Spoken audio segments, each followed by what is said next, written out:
Histoire de la jeune fille et Sessuwarandari. Lorsque le fils du Chan enlevait Saïdi, comme autrefois, Saïdi raconta l'histoire suivante.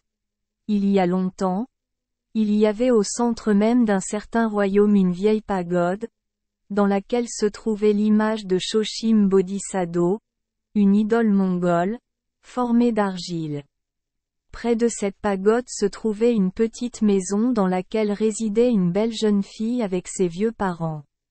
Mais à l'embouchure du fleuve qui coulait par là, habitait un pauvre homme qui subvenait à ses besoins en vendant des fruits qu'il transportait dans une arche sur le fleuve. Or, il arriva une fois qu'en rentrant chez lui, il fut plongé dans la nuit dans le voisinage de la pagode. Il écouta à la porte de la maison où habitaient les deux vieillards et entendit la vieille femme dire à son mari : « Nous sommes tous deux extrêmement vieux. Pourrions-nous maintenant subvenir aux besoins de notre fille ? Ce serait bien. Nous devons au talisman de notre fille le fait que nous ayons vécu si longtemps heureux ensemble, dit le vieil homme. Offrons cependant un sacrifice à Bodhisattva et demandons-lui à quelles conditions nous consacrerons notre fille au spirituel ou au mondain. Demain, dès l'aube, nous déposerons donc notre offrande devant le Burchan. Maintenant, je sais quoi faire, a déclaré l'auditeur. Ainsi, pendant la nuit, il se rendit à la pagode, fit une ouverture dans le dos de l'idole et s'y cacha. Lorsque le lendemain matin les deux vieillards et la fille s'approchèrent et firent leur offrande, le père se prosterna jusqu'à terre et parla ainsi. Bodhisattva déifié. Cette jeune fille sera-t-elle consacrée à une vie spirituelle ou mondaine ? Si elle doit se consacrer à une vie mondaine, daignez indiquer maintenant ou plus tard, dans un rêve ou une vision, à qui nous la donnerons pour épouse. Alors celui qui était caché dans l'image s'écria : Il vaut mieux que ta fille se consacre à une vie mondaine. Donne-la donc pour femme au premier homme qui se présentera à ta porte le matin. Les vieillards furent très joyeux en entendant ces paroles. Et ils se prosternaient encore et encore jusqu'à terre et marchaient autour de l'idole. Le lendemain matin, l'homme est sorti de l'idole et a frappé à la porte du couple âgé. La vieille femme sortit et quand elle vit que c'était un homme, elle se retourna et dit à son mari : Les paroles du Burchan s'accomplissent. L'homme est arrivé.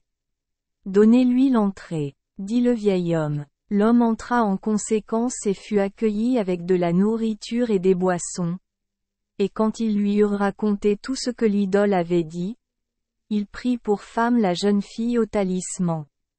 Alors qu'il s'éloignait et s'approchait de sa demeure, il pensa en lui-même : J'ai obtenu avec ruse la fille des deux vieillards. Maintenant, je vais placer la jeune fille dans l'arche et cacher l'arche dans le sable. Alors il cacha l'arche et alla dire au peuple : Même si j'ai toujours agi correctement, cela ne m'a encore jamais servi. Je vais donc maintenant chercher à obtenir des dons libéraux par mes prières. Ainsi parla-t-il, et après avoir répété les prières Zoka, qui font partie du rituel kalmuk, il obtint de la nourriture et des cadeaux, et dit : Demain, je vais encore me promener, répéter les prières Zoka désignées et chercher à nouveau de la nourriture. Pendant ce temps, il arriva que le fils du Chan et deux de ses compagnons, avec des arcs et des flèches à la main, qui suivaient un tigre, passèrent inaperçus et arrivèrent au tas de sable de la jeune fille et Sessuwarandari. Tirons sur ce tas, s'écrièrent-ils. Ils parlèrent ainsi, tirèrent en conséquence et perdirent leurs flèches dans le sable. Pendant qu'ils cherchaient les flèches, ils trouvèrent l'arche, l'ouvrirent et en sortirent la jeune fille avec le talisman. Qui es-tu, jeune fille ? Demandèrent-ils. Je suis la fille de Lu. Le fils du Chan a dit : Viens avec moi et sois ma femme. Et la jeune fille dit : Je ne peux pas y aller à moins qu'un autre ne soit placé dans l'arche à ma place. Alors ils ont tous dit, mettons le tigre. Et quand le tigre fut placé dans l'arche, le fils de Tchan emporta avec lui la jeune fille et le talisman avec elle. Pendant ce temps, le mendiant terminait ses prières. Et quand il l'eut fait, il pensa en lui-même, si je prends le talisman, si je tue la jeune fille et si je vends le talisman, je deviendrai assurément riche. Pensant ainsi, il s'approcha du tas de sable, sortit l'arche, la rapporta chez lui et dit à sa femme, qu'il croyait être à l'intérieur de l'arche, je passerai cette nuit à répéter les prières de Zoka. Il a jeté son vêtement supérieur. Et quand il eut fait cela, il ôta le couvercle de l'arche et dit, jeune fille, ne t'inquiète pas. En parlant ainsi, il aperçut le tigre. Lorsque quelques personnes entrèrent dans la chambre le lendemain matin, elles trouvèrent un tigre avec ses défenses et ses griffes couvertes de sang, et le corps du mendiant déchiré en morceaux. Et la femme du Tchan donna naissance à 3 fils et vécut dans l'abondance de toutes choses.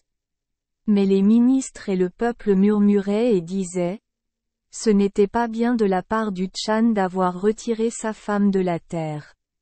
Bien que l'épouse du Tchan ait donné naissance au fils du Tchan, elle n'est qu'une créature de basse naissance. Ainsi parlèrent-ils, et la femme du Tchan en tira peu de joie. J'ai donné naissance à 3 fils, dit-elle, et pourtant je ne suis jamais considérée. Je vais donc rentrer chez mes parents. Elle quitta le palais la nuit de pleine lune et arriva à midi dans le quartier de ses parents. Là où autrefois il n'y avait rien à voir, elle vit une multitude d'ouvriers occupés, et parmi eux un homme ayant autorité, qui leur préparait à manger et à boire. Qui es-tu, jeune fille? Demanda cet homme. Je viens loin d'ici. Répondit la femme du Tchan. Mais mes parents résidaient autrefois sur cette montagne, et je suis venu ici pour les chercher. À ces mots, le jeune homme dit, tu es donc leur fille? Et il reçut pour réponse, je suis leur fille. Je suis leur fils, dit-il. On m'a dit que j'avais une sœur plus âgée que moi. L'es-tu? Asseyez-vous. Mangez cette viande et cette boisson, et nous irons ensuite ensemble chez nos parents.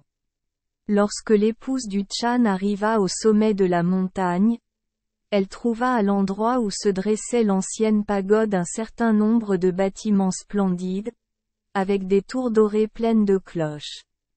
Et la cabane de ses parents fut transformée en demeure seigneuriale. Tout cela, dit son frère, nous appartient depuis que vous êtes partis. Nos parents vivaient ici en bonne santé et en paix. Dans le palais il y avait des chevaux et des mulets. Et des meubles coûteux en abondance. Le père et la mère étaient assis sur de riches oreillers de soie et accueillirent leur fille en disant, tu es toujours en bonne santé et heureuse. Que tu sois rentrée chez toi avant que nous quittions cette vie est certainement une très bonne chose. Après que diverses enquêtes eurent été faites des deux côtés, concernant ce qui s'était passé pendant la séparation des parties, les vieux parents dirent, faisons connaître ces choses au Tchan et à ses ministres. Ainsi, le Tchan et ses ministres furent chargés de cadeaux, et 3 nuits plus tard, ils furent accueillis avec de la viande et des boissons des meilleures. Mais le Tchan dit, vous avez dit des mensonges? La femme du Tchan n'avait pas de parents. Alors le Tchan partit avec sa suite, et sa femme dit, je m'arrêterai une nuit de plus chez mes parents, puis je reviendrai vers toi. Le lendemain matin, la femme du Tchan se retrouva sur un lit dur, sans oreiller ni couverture. Qu'est-ce que c'est? S'écria-t-elle. N'étais-je pas cette nuit avec mon père et ma mère? Et ne me suis-je pas couchée sur un lit de soie? Et quand elle se releva, elle aperçut la cabane en ruine de ses parents. Son père et sa mère étaient morts et leurs os moisis, leur tête reposait sur une pierre. En pleurant fort, elle se dit, je vais maintenant m'occuper de la pagode. Mais elle ne vit que les ruines de la pagode et du Burchan. Une divine providence, s'écria-t-elle, a ressuscité mes parents. Maintenant que le Chan et les ministres seront apaisés, je rentrerai chez moi. À son arrivée dans le royaume de son mari, les ministres et le peuple sortirent à sa rencontre et la contournèrent. Cette épouse des Chan, s'écrièrent-ils, descend de parents nobles, a donné naissance à des fils nobles et est elle-même bienvenue, agréable et charmante. En parlant ainsi, ils accompagnèrent la femme du Chan au palais. Ses mérites devaient être grands. Ainsi parlait le fils du Chan. Souverain du destin, tu as prononcé des mots. Et c'est Sarwala Misdou Jakzang. Ainsi parla Saïdi, et il jaillit du sac dans les airs. Ainsi, le 11e récit de Saïdi traite de la jeune fille et ses Warandari. Merci les enfants des Esperluette Croisillon 39. Avoir écouté des contes de fées au jour Esperluette Croisillon 39. 8. Espérons que les histoires apporteront aux enfants des moments heureux et significatifs. Si vous aimez notre chaîne, veuillez appuyer sur le bouton S Esperluette Croisillon 39. Abonner, pour ne manquer aucune histoire intéressante. Je vous souhaite une bonne nuit de sommeil et de beaux rêves. Rendez-vous dans la prochaine histoire.